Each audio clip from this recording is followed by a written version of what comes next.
বিধায়ক প্রমোদ রিয়াংয়ের বাড়ি তৈরি করা হয়েছে 5 কোটি টাকায়। এটা অবশ্য জনশ্রুতি।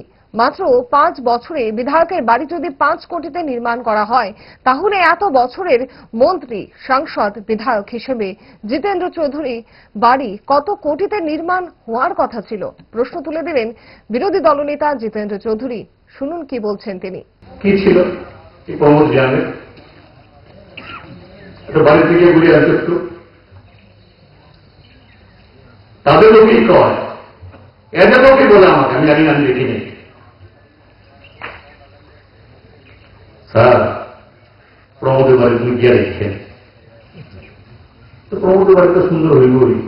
বলছে না না সুন্দর না, বলে 5 কোটি টাকা দিয়ে মানুষ, তাদের লোক বলে আমাকে। আমি দেখি নাই, আমার কথা না, থেকে পায়। প্রমোদ রিয়াং 5 বছরের এমএলএ, আবার এমএলএ হয়েছে। আমি তো 21 বছর মন্ত্রী ছিলাম, 5 বছর এমপি ছিলাম, আবার এমএলএ হয়েছি, বিরোধী দলনেতা হয়েছি। তাহলে আমার বাড়ি কত কোটি টাকা হওয়া উচিত?